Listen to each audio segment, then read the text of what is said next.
Jangan lupa subscribe dan nyalakan lonceng notifikasinya. PKTV Grecek Beneh.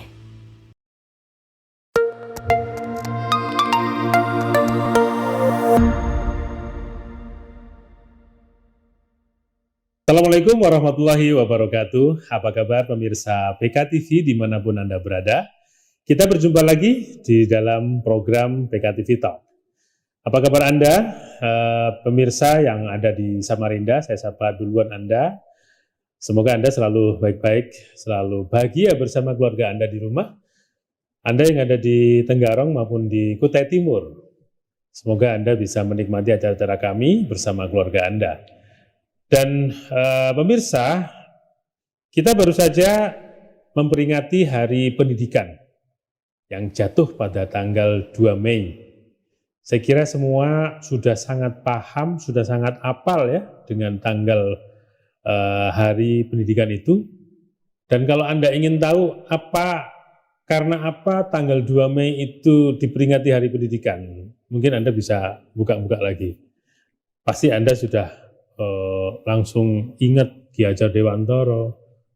Tapi 2 Mei itu bukan hari pertama sekolah ya, tapi memang ini ada berbagai macam historis yang sebagian mungkin sudah mengenal, sebagian. Nah, di zaman sekarang ini banyak anak-anak yang tentunya belum tahu. Karena apa? Karena ya termasuk perkembangan teknologi. Hal-hal yang dulu dalam kebudayaan atau dalam pendidikan kita, hal-hal seperti itu menjadi salah satu kewajiban, harus mengingat-ingat. Tapi sekarang kadang-kadang hal itu jarang sekali. Nah ini menjadi salah satu tantangan pada kita semua, bahwa dengan berkembangnya teknologi, dengan kemajuan zaman, ternyata kurikulum pun berubah, berbeda. Dan termasuk psikologis anak pun tidak sama dengan yang lalu. Yang masa-masa tahun sekian, yang lama-lama gitu ya, dengan yang sekarang ya, saya tidak bisa menyebutkan lama itu kapan, karena relatif ya. Ada yang menyebutkan bahwa ada zaman Orde Baru ya, ada zaman Orde Lama. Nah sekarang ini udah zaman bukan milenial lagi, tapi udah zaman Gen Z ya. Nah bagaimana mereka harus beradaptasi dengan kehidupan sekarang. Nah pemirsa PKTV, cukup sulit pemerintah saat ini memikirkan bagaimana membuat sebuah kurikulum sampai berubah-ubah, berganti-ganti kurikulum, sampai akhirnya sekarang kalau nggak salah dengan kurikulum merdeka. Nah tentunya orang lama seperti orang-orang tua, kalau mengajarkan anaknya dengan kurikulum yang lama itu perlu hati-hati, karena belum tentu sama dengan pengajaran sekarang ini. Nah saat ini saya mencoba membahas pendidikan di era digital. Nah ini sangat menarik sekali karena ya yang saya katakan tadi, begitu banyaknya tantangan orang tua, guru maupun regulator atau pemerintah dalam membuat sebuah konsep pendidikan pada saat ini. Nah saya undang salah satu mungkin kepala sekolah, dan termasuk juga pernah menjadi guru teladan, atau banyak konsep-konsep beliau tentang mengelola sekolah itu dengan mengacu pada eranya, yaitu kalau saat ini era digital. Mungkin kemarin juga banyak konsep-konsep yang beliau tuangkan dalam sebuah pembelajaran. Langsung saja saya kenalkan Bapak Ismuji. Apa kabar Pak? Alhamdulillah, baik. Alhamdulillah. Oke. Assalamualaikum pemirsa. Waalaikumsalam warahmatullahi wabarakatuh. Beliau Pak Ismuji dari Kepala Sekolah Yayasan Pupuk Kaltim. Jadi khususnya kepala sekolah di SMA Pak ya? Betul. Iya. SMA. Karena di SMA, di YPK itu ada TK atau PAUD juga, SD, SMP, dan SMA. Dan ini adalah beliau di SMA Yayasan Pupuk Kaltim. Nah Pak, sebelum saya banyak bertanya ini tentang mungkin tema kita pada kali ini, pendidikan di era digital, mungkin sedikit menggambarkan tentang kalau kita katakan pendidikan saat ini itu seperti apa sih Pak? Tantangannya seperti apa? Guru-guru juga menghadapi seperti apa? Sehingga ini menjadi salah satu mungkin prolog ya dari diskusi kita pada kali ini. Silakan Pak Ismuji. Terima kasih Mas. Ya. Jadi kalau merujuk pendidikan era sekarang, sebenarnya dari dulu sampai sekarang itu konsep pendidikannya itu nggak berubah. Nggak berubah. Oke, nggak berubah. Hanya sistem, konteks dan lain sebagainya yang digeser. Perubahan-perubahan kurikulum tuh menurut saya hanya menggeser konteks-konteks yang dikehendaki supaya sesuai dengan zamannya, kan gitu ya. Bahwasanya kita tidak boleh mendidik anak seperti zaman kita, nggak boleh. Harus sesuai dengan zaman anak. Nah, kurikulum sepertinya disetting seperti itu. Nah, kemudian terjadi simplify materi yang kemudian diadaptasi sesuai dengan zamannya sekarang. Katakanlah model-model zaman dulu misalkan, cara membaca itu adalah dengan eja. Gitu. BA, ba, CA, ca. Sekarang enggak, langsung di-shortcut. Ba, ca, da, fa, ga. Seperti itu. Itu disesuaikan dengan kondisi. Dan memang terbukti lebih efisien, lebih efektif. Nah, tantangannya adalah sekarang bahwasanya pendidikan mungkin memuat konten-konten dan lain sebagainya. Tugas sekolah, tugas guru adalah delivery tadi.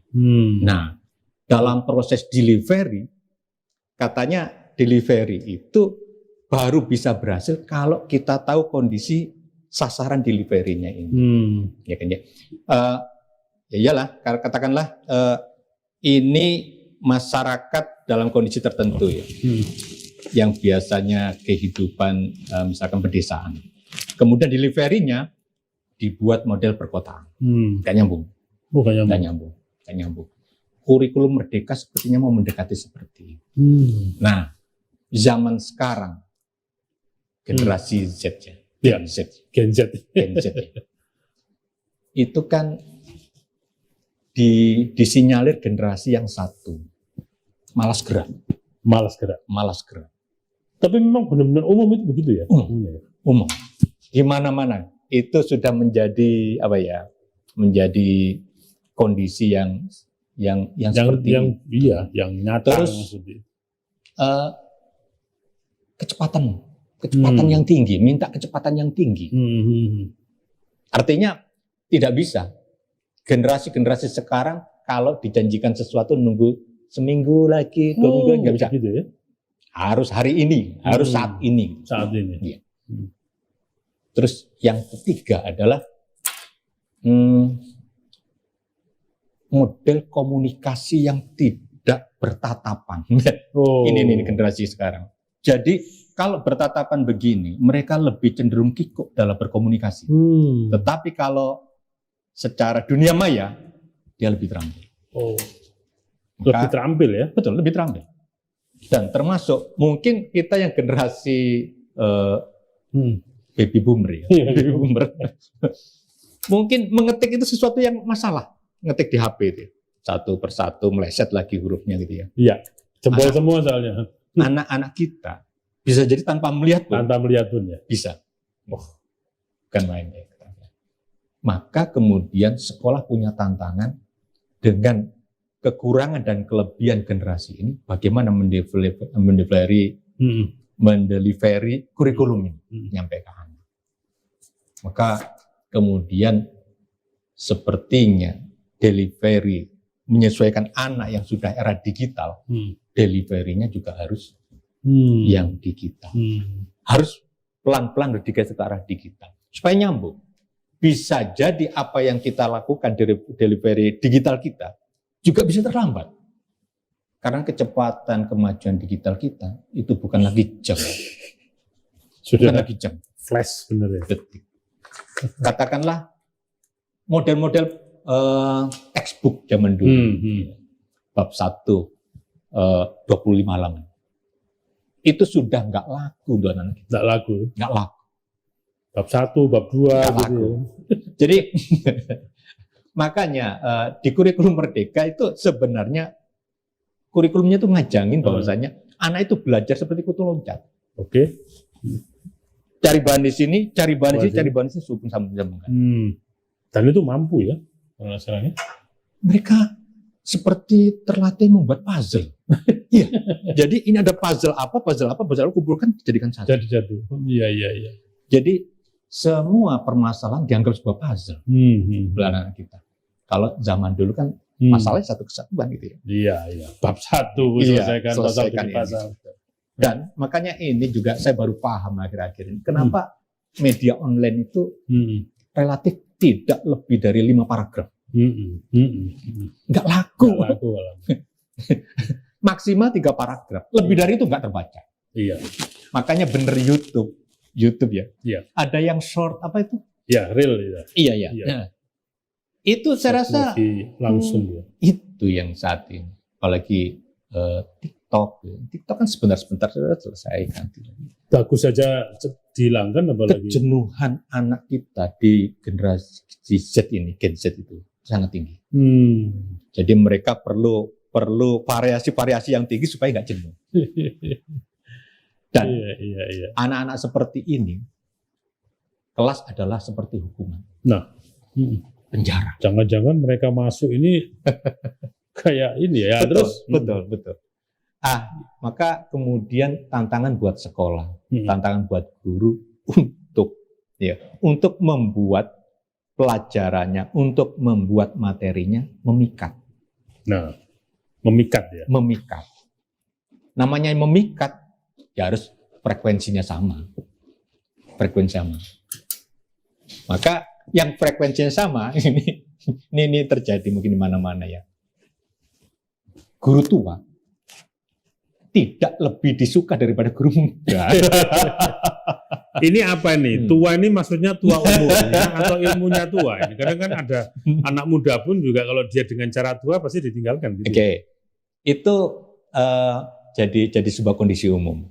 Maka kemudian di beberapa sekolah yang tua pun harus tampil muda. Bergaya muda. Supaya frekuensinya cepat nyampe. Kalau tidak, siswa kita betul-betul hanya D3 ya. Apa itu D3? Duduk, denger, delongop gitu aja. Bukan 1003 ya, ini maksudnya ya. Duduk, denger, delongop. Apa yang disampaikan guruku ini? Bisa jadi. Karena itu tadi, tidak ada delivery yang pas untuk siswa kita. Segitunya, Bang. Ya. Pemirsa PKTV sudah menangkap ya bahwa apa yang disampaikan beliau Pak Ismudi tadi tentunya pemirsa PKTV pun juga mulai menangkap bahwa kondisinya seperti itu. Ada yang memang sudah paham, ada yang memang mungkin masih meraba-raba kemarin. Benarkah kondisi pendidikan kita seperti itu? Dan itulah yang dialami semua sekolah rata-rata demikian. Kalau Anda menyerahkan tidak mau tahu terus udahlah terserah sekolah, ya ini wajib Anda juga mesti memahami bahwa kondisinya seperti itu. Nah sekarang pertanyaan selanjutnya, bagaimana akhirnya dengan perkembangan teknologi tadi, kita harus mensinergikan, Pak. Mensinergikan antara mungkin budaya masing-masing daerah, terus ada juga kebiasaan di masing-masing lingkungan mungkin kan ya. Nah terus bagaimana akhirnya? Contohnya ini mungkin Bapak bisa mencontohkan di IPK deh, mengintegrasikan seperti itu bagaimana sehingga nanti ada juga inovasi yang bisa disampaikan untuk di daerah lain. Seperti apa, Pak? Jadi kalau merunut perjalanan sekolah kami itu tahun 2000-an. Oke, 2000-an. 2000-an ya. 2000-an itu sudah mulai hampir ini ya. HP masih ada tanduknya. Masih ada ya.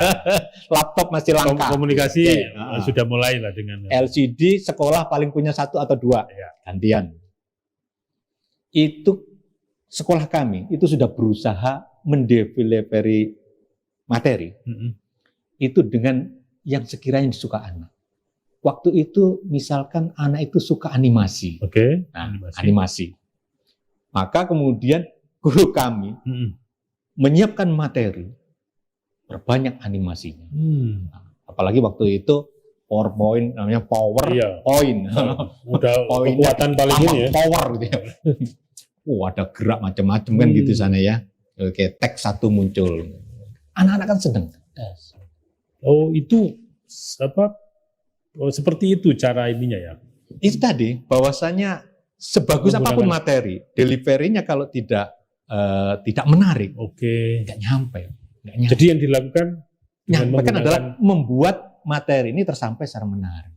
Di antaranya, waktu itu zamannya animasi.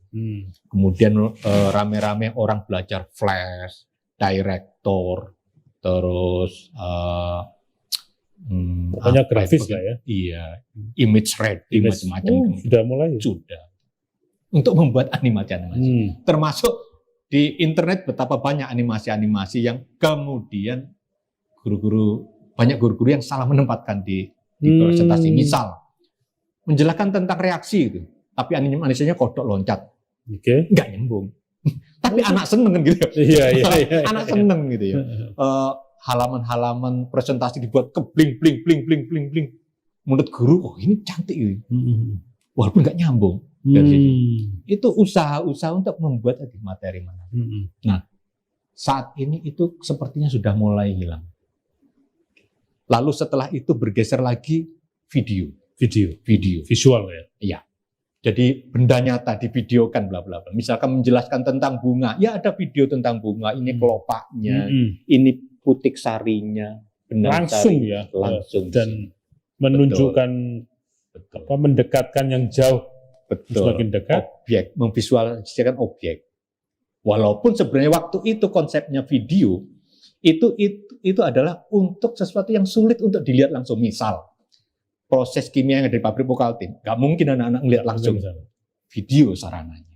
Dengan cara itu mereka langsung ini ya. Pemoean besi misalnya di pabrik baja misalkan, nggak mungkin tuh.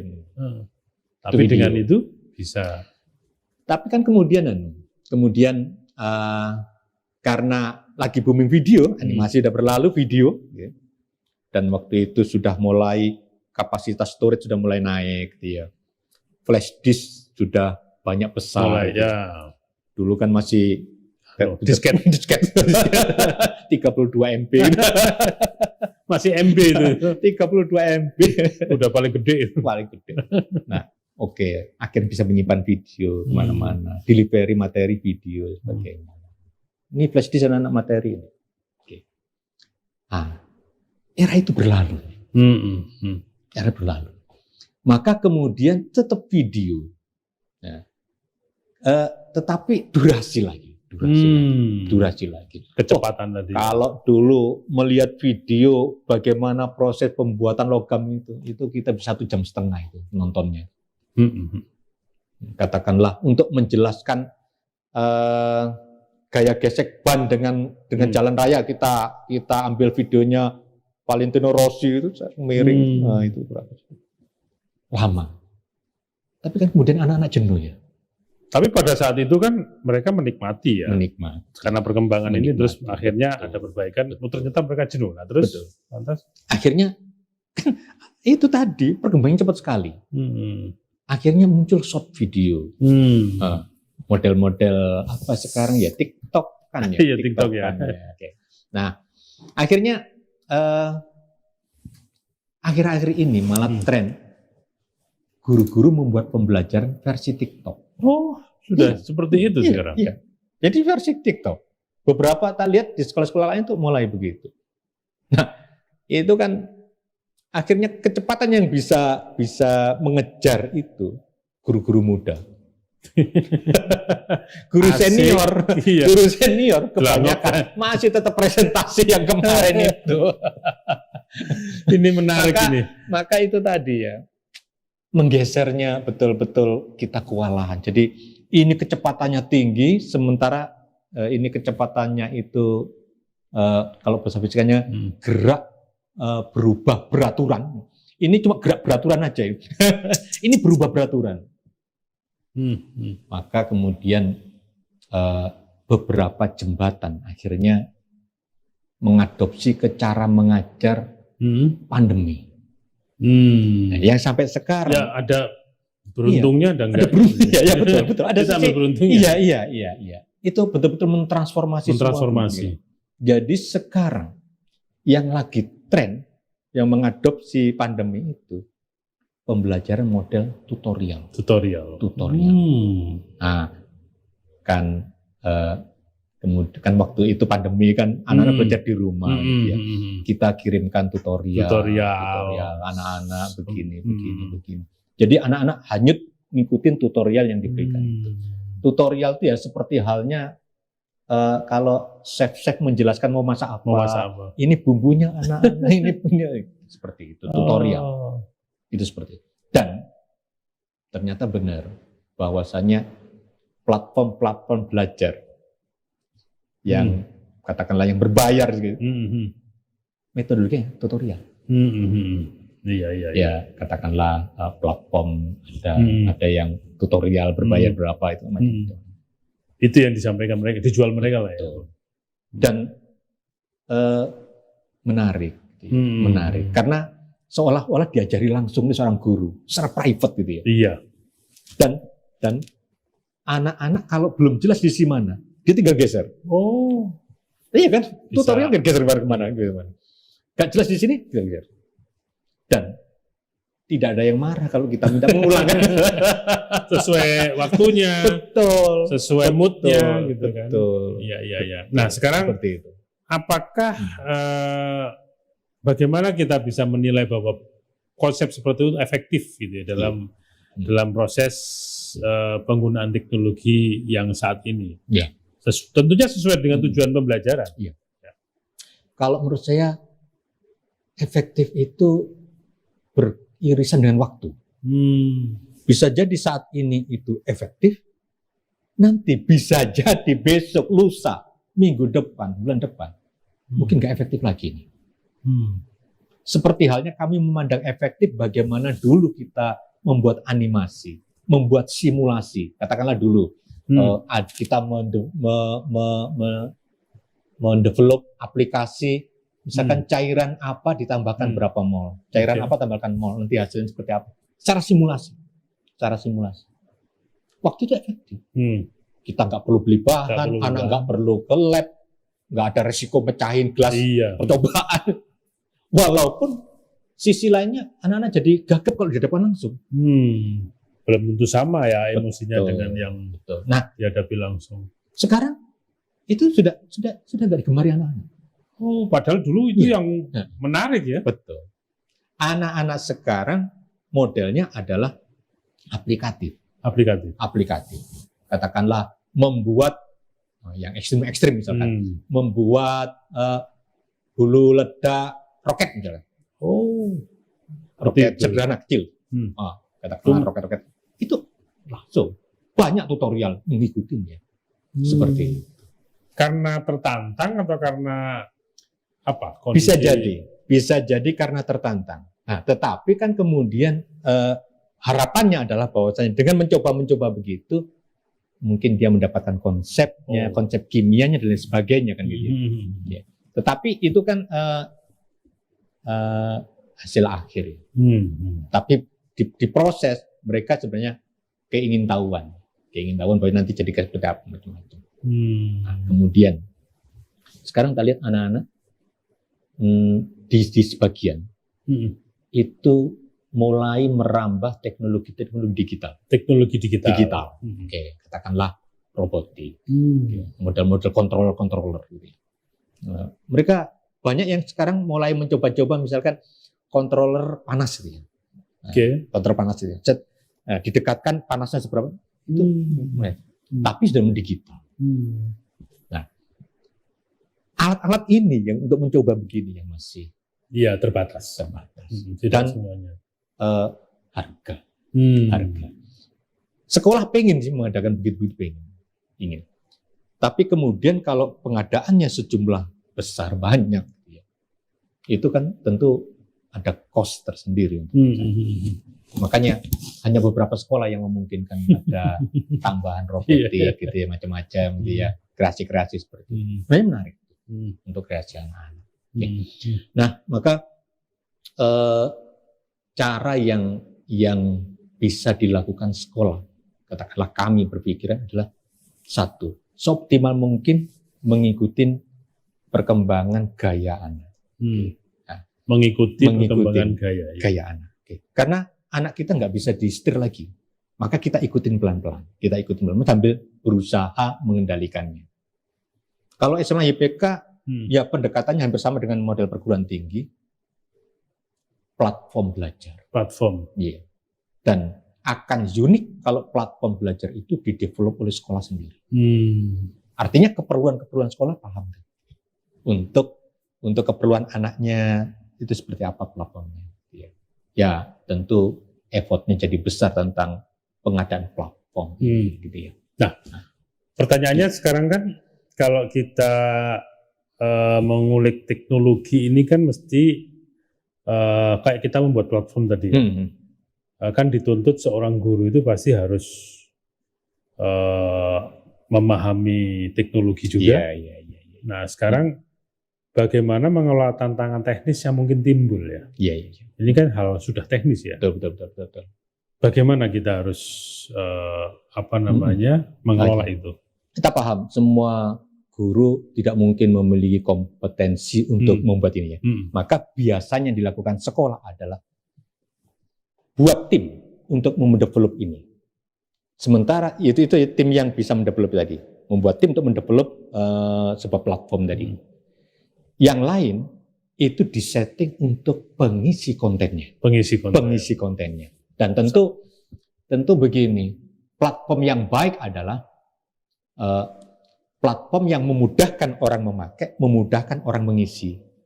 Dan itu tentu kalau semakin memudahkan, semakin sulit mendevelopnya. Iya. Semakin sulit mendevelopnya. Tahapan lagi itu. Walaupun ini saya nggak tahu sampai kapan platform ini masih laku. Iya. Karena ntar lagi mungkin teknologi AI itu bisa merambah sampai ke anak-anak, ke anak. Sekarang sebenarnya sudah merambah ini. Ini tantangan terberat. Tantangan guru, tantangan orang tua. Kalau siswa atau murid-murid anak-anak ini sekarang sedang menikmati perkembangan teknologi yang begitu cepat. Nah, sekarang tantangannya tinggal guru nih, apakah mampu apa enggak. Nah, pemirsa PKTV, kita akan lanjutkan dialog ini, tentunya bersama Pak Ismuji dan dengan tema pendidikan di era digital. Namun kita akan tayangkan pesan-pesan yang satu ini tetap di PKTV Talk.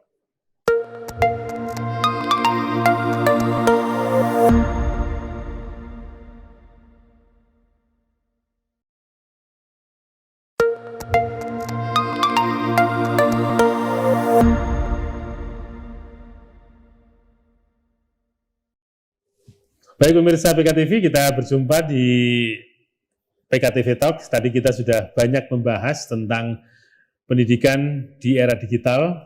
Kenyataannya seperti itu pemirsa PKTV yang tadi sudah bersama Pak Ismuji ya membahas tentang pendidikan di era digital. Tantangannya begitu berat, tapi ya mau tidak mau harus dilakukan. Saya tadi tertarik dengan membuat sebuah platform dan platform pendidikan ya dan dikerjakan bersama-sama. Tapi ada solusi juga kalau Anda ada beli pun juga bisa ya karena ditawarkan di beberapa mungkin di website banyak dijual juga seperti itu. Hanya memang cocok apa enggak itu tadi yang terpenting dari kata Pak Ismuji. Yang terpenting adalah sesuai dengan kebutuhan siswa yang ada di situ, sehingga ini saling mendukung. Nah, kita kembali lagi dengan Pak Ismuji, Kepala Sekolah SMA Yayasan Pupuk Kaltim. Kita membahas tentang pendidikan di hari pendidikan ini ya. Kita membahas pendidikan di era digital dan sangat menantang sekali kondisi para guru ya yang saat ini mengajar. Nah, sebelum saya tanyakan kembali Pak. Apakah kurikulum Merdeka yang saat ini dipakai itu bisa menjawab apa yang tadi kita bahas? Apakah mereka memang sesuai dengan era saat ini atau masih ada yang tentunya masih ada ya, tapi bagaimana kondisi menurut Bapak? Kalau pribadi ya, terlepas dari pro kontranya sebuah kurikulumnya. Tapi menurut saya kurikulum Merdeka ada sisi baiknya di kami adalah memberi kebebasan guru dalam mendeliver mendevelop materi pokok. Dari Jakarta hanya diberi materi pokok. Iya. Pengembangan adalah oleh satuan pendidikan. Satuan pendidikan. Kemudian anak juga diberi kebebasan, ruang gerak untuk belajar. Nah, masalahnya adalah kebebasan ruang gerak belajar yang diberikan pada anak-anak. Ini beberapa sisi, tapi mungkin ini perlu kajian lebih lanjut. Itu disalahartikan oleh beberapa bagian anak-anak kita. Artinya sebenarnya diberikan kebebasan untuk menggali semua informasi keilmuan, malah dibuat kebebasan untuk tidak menggali kan ini. Tidak menggali. Santai. Betul.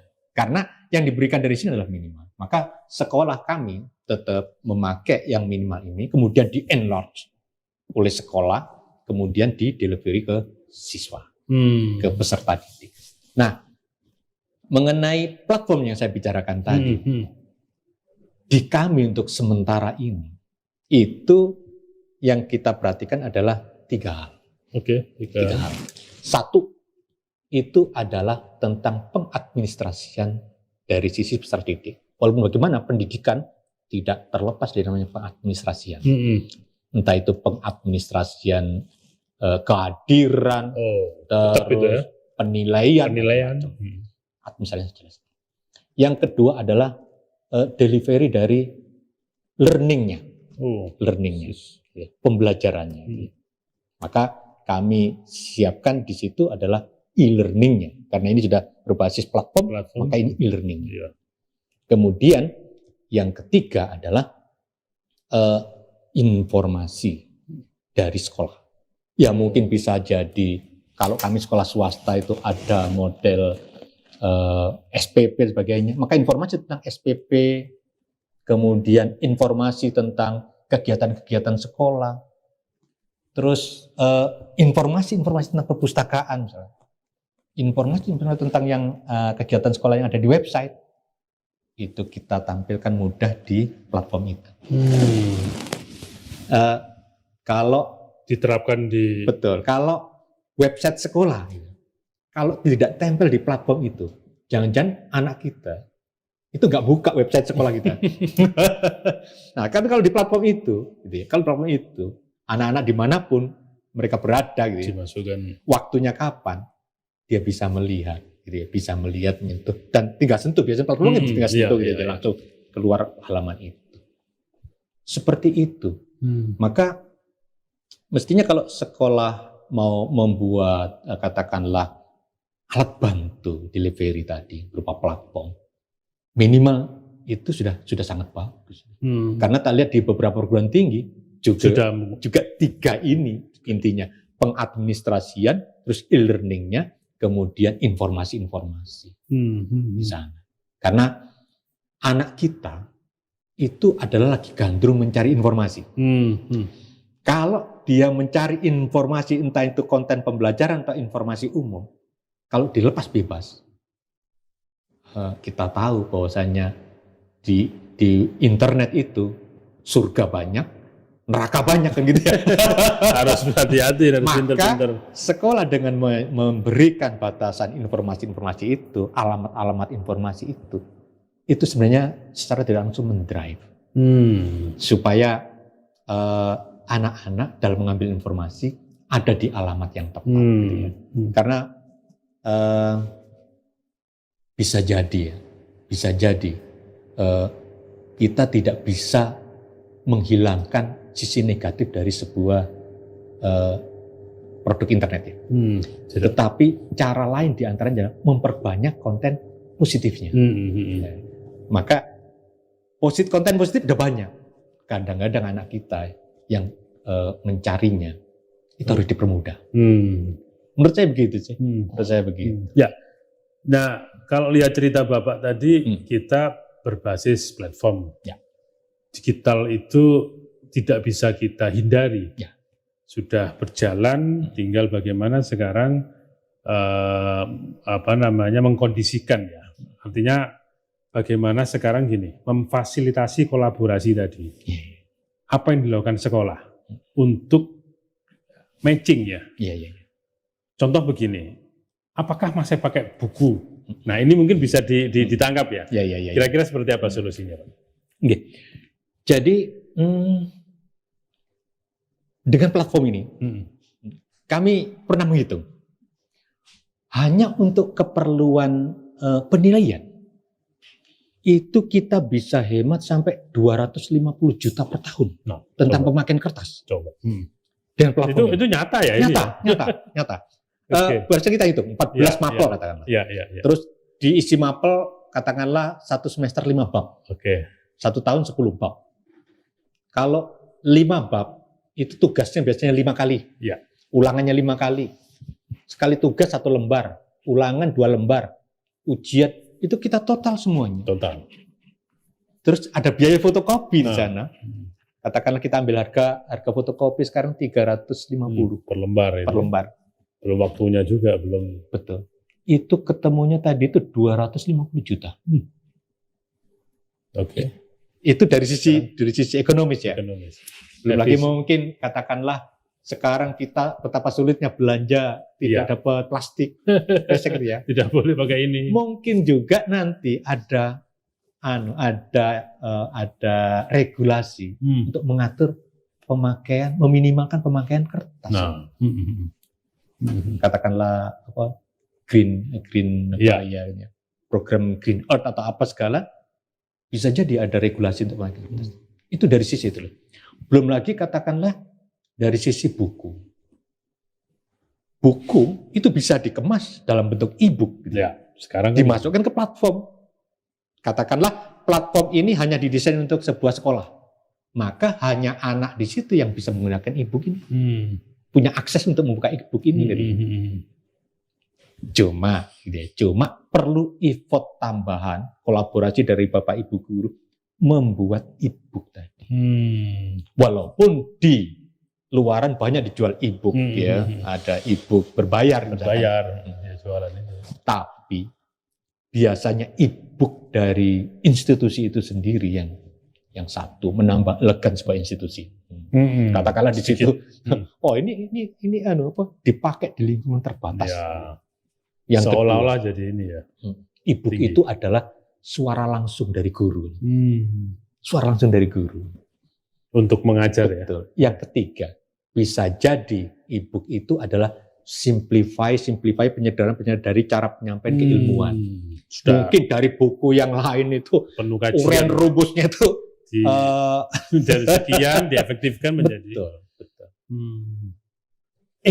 Effortnya cuma guru harus bekerja, sekolah harus menciptakan itu. Kalau gurunya itu cepat beradaptasi, saya kira itu bisa menjadi salah satu solusi yang efektif. Betul. Kalau gurunya tidak bisa menghadapi itu akan kesulitan. Ya, memang tuntutannya jadi harus segera beradaptasi. Adaptasi. Maka sebenarnya ini bisa jadikan proyek sekolah. Proyek istilahnya, proyek sekolah. Entah itu nanti ada nilai ekonomis atau tidak, karena kita nggak bisa menafikan itu ya, gitu ya. Karena saya dengar lagunya kemarin, himne guru itu, guru bukan pahlawan tanda jasa, nggak ada lagi itu kalimat itu. Jadi guru pendidik insan cendekia gitu. Sedikit ada. Iya, ada perubahan. Sudah lama katanya, sudah lama. Bukan tidak laku, tapi memang harus ada perkembangan. Karena para guru selama ini kan dibebani dengan kalimat pahlawan tanpa tanda jasa tadi kan. Itu karangan yang masa lalu. Iya. Nah, sekarang apakah artinya bahwa penggunaan tab, penggunaan itu salah satu solusi untuk pendidikan saat ini? Ke depan atau mestinya tahun ajaran baru itu bisa dimulai itu. Dan SMA YPK punya rencana untuk seperti itu. Walaupun kita YPK adalah heterogen dari Ania. Tetapi ada keinginan untuk secara parsial, secara katakanlah piloting. Itu akan kita buat ke sana. Nah, di mana piloting nanti kita usahakan untuk bisa memicu keseluruhan. Sisi hematnya adalah satu. Semua sudah terinclude di dalam sana. Betul. semua e-book dan sebagainya. Jadi bisa jadi anak berangkat hanya memegang Iya, tablet gitu tablet aja. aja. Tidak lagi dengan tas yang penuh. Anak-anak kita itu silakan cek tasnya. Iya. Itu lebih berat daripada beras satu karung itu. Tasnya, buku panduannya. Betul. Itu. Kadang-kadang anak kita ambil praktis. Jadwal 1 minggu semua bukunya di sini. Sudah tidak dikeluarkan lagi saking lagi. malesnya gitu Pak. Betul, betul. Loker di sekolah nggak ada gunanya, sudah hilang kunci Iya. semuanya. Nah, kira-kira sekarang Pak, bagaimana Bapak mengukur kemajuan dan pemahaman siswa dalam pembelajaran Iya. berteknologi tinggi lah? Betul. Bagaimana akhirnya cara mengukurnya kalau mereka itu kan sekarang satu sisi cepat, Iya, iya, satu sisi bebas, terus bagaimana guru-guru sekarang mengukur? Jadi kalau kami memang semuanya ada plus ada minus ya. Nah. Plus ada minusnya, jelas ada. Katakanlah kalau secara digital, penilaian secara digital ada plusnya. Kita itu tadi secara ekonomis hemat, secara result kita cepat dapat hasilnya itu. Oke. Langsung dapat potretnya. Potret. Sisi negatifnya ada. Nah ini. Kita itu kalah kreatif sama anak. Improvisasinya tinggi, betul. Oke. Maka di kalau halaman website itu ada tab. Bisa jadi tab ini adalah sedang mengerjakan tes. Tapi tab ini adalah Wikipedia. Oh iya. Wikipedia. Ada lagi situs Brainly di mana kita tanya apa aja di sana ada. Maka ke Bapak Ibu guru kami sampaikan, Bapak Ibu guru, jangan membuat pertanyaan yang bisa di-googling. Iya, pasti bukan dijawab juga. Copy paste aja dan ngetik keluar. Betul. Nah itu minusnya. Terus anak-anak kita itu tingkat kolaborasi antar temannya tinggi. Oh, saling Jiwa sosialnya tinggi. Jadi yang bisa itu berusaha berusaha jadi air yang tinggi, potensial mengalirkan semua airnya ke depan. Tapi dengan pemikiran anak-anak sekarang, apakah itu teraliri dengan transfer knowledge yang bagus atau hanya lewat saja? Oke. Jadi memang perlu proses pendewasaan. Bahwasanya anak-anak dalam belajar silakan kolaborasi. Dalam penilaian, gitu ya, kemandirian harus memberikan clue kepada temanmu itu sebenarnya membunuhnya secara nggak langsung. Pendewasaan, waktu. Ya walaupun entah sampai kapan itu terjadi, tapi perlu dewasa karena tidak bisa dihindari. Tidak bisa dihindari. Oke, tidak bisa dihindari. Karena seleksi manapun sekarang mana yang nggak pakai digital? Pakai digital. Ini anak kami sedang berhadapan dengan soal-soal SNBT, perguruan tinggi, lagi digital. Sudah jalan. Sudah jalan ini ya? Iya, sudah jalan. Iya, sudah jalan. Digital. Nah, kalau tidak dan mulai tahun ini kayaknya ya? Udah 2 tahun, 3 tahun yang lalu. Betul. Bahkan kita dulu pernah ada ujian nasional tuh. Itu kan berbasis komputer. Oh iya. UNBK gitu. Iya. Maka pendewasaan tadi. Seperti halnya kami dulu membuat aturan melarang anak membawa HP. Tapi setelah melakukan pemikiran yang panjang Bapak Ibu guru dan sekolah, sepertinya ini harus ditarik. Tidak mungkin kita memisahkan pegangan anak dengan dirinya. Ya, yang penting kita adalah berusaha memberikan pendewasaan. Anak-anak silakan bawa HP. Game itu hanya hiburan semata dan berbatas waktu, bukan sepanjang waktu dan sebagainya. Termasuk hal-hal negatif dan lain sebagainya, itu juga nggak bisa dipungkirin. Tetapi pendewasaan, peningkatan, suntikan akhlak dan sebagainya diperlukan di sana. Nah ini yang pertanyaan terakhir ini, karena memang waktu juga sudah mendekati waktu bagaimana akhirnya. Sebenarnya ini bukan kesimpulan pemirsa, tapi ini menutup tema kita pada kali ini yang mungkin nanti kita akan bahas lagi dengan tema-tema yang pendidikan yang lebih dramatis lagi lah saya kira. akhlak yang diberikan kepada anak terkait era digital itu kan penting ya. Betul. Bagaimana akhirnya kita menuntut anak-anak itu untuk lebih dewasa bermain di ranah digital. Betul. Nah, kira-kira apa pesan-pesan Bapak terkait hal itu sehingga anak-anak kita ini lebih pas di era sekarang, tapi dengan pendidikannya pun juga sesuai gitu. Kalau bahasa kami ke anak-anak kami, bahwasanya gadget, device, tablet, laptop itu adalah tools. Nah, maka ada tools, ada goal. Jangan sampai tools ini membuat kita terlena untuk mencapai goal. Maka seperti halnya pemain sepak bola gitu ya. Itu deretan teman-teman dengan kemampuan yang berbeda-beda, ada back, ada pemain tengah ya, penyerang. Itu adalah tools kita untuk menuju gol. Ya. Jangan sampai bola itu hanya bermain di back saja. Artinya tools ini hanya dipakai untuk keperluan-keperluan yang tidak menuju ke gol, nge-game dan lain sebagainya. Ini hanya bermain di tingkat-tingkat sini aja.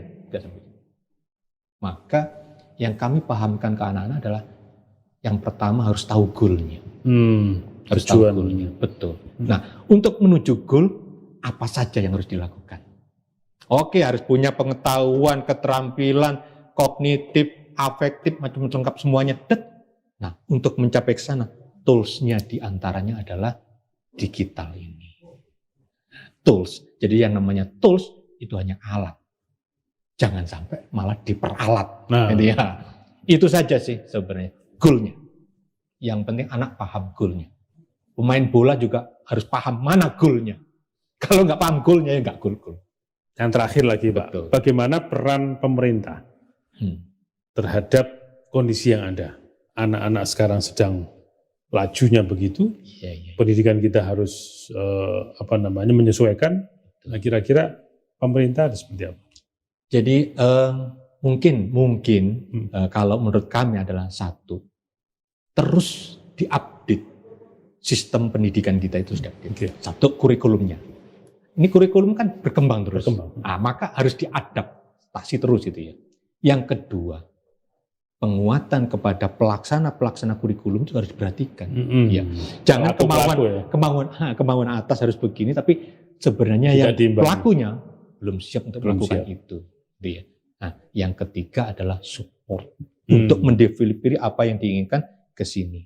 Misalkan, untuk delivery perlu sekolah itu disubsidi ini. Mungkin itu perlu.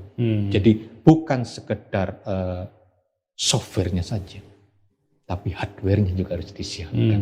Nah, kemudian yang terakhir tak kalah pentingnya adalah ada software, ada hardware, ada SDM-nya. SDM. Saya rasa 3 itu sudah cantik sekali. Baik, terima kasih Pak Ismuji. Apa yang disampaikan sangat luar biasa, dan inilah kondisi pendidikan atau bukan sudut lagi kalau ini kondisi saat ini yang terjadi. Maka tidak salah kalau kita diskusi kali ini tentang era digital. Tantangan ini semoga akan menjadi sebuah bahan yang menarik bagi pemerintah maupun pemegang kebijakan agar kita bisa sama-sama maju untuk menuju Indonesia yang lebih baik lagi. Terima kasih Pak Ismuji. Baik pemirsa PKTV, demikian PKTV Talk kita pada kali ini. Kita mengambil tema pendidikan di era digital dengan narasumber Pak Ismuji, Kepala Sekolah SMA Yayasan Pupuk Altim. Telah banyak hal-hal yang disampaikan. Semoga apa yang disampaikan tadi menjadi salah satu tambahan keilmuan kepada Anda semua, dan saya kira pemirsa pun juga senang dengan apa yang terjadi dengan pembahasan tadi, karena itulah yang saat ini kita alami bersama. Semoga apa yang disampaikan menjadi manfaat bagi Anda semua. Saya Teguh Suarjono, mewakili seluruh kerabat kerja pamit undur diri. Kita akan ketemu pada PKTV Talk pada lain hari. Terima kasih. Wassalamualaikum warahmatullahi wabarakatuh. PKTV.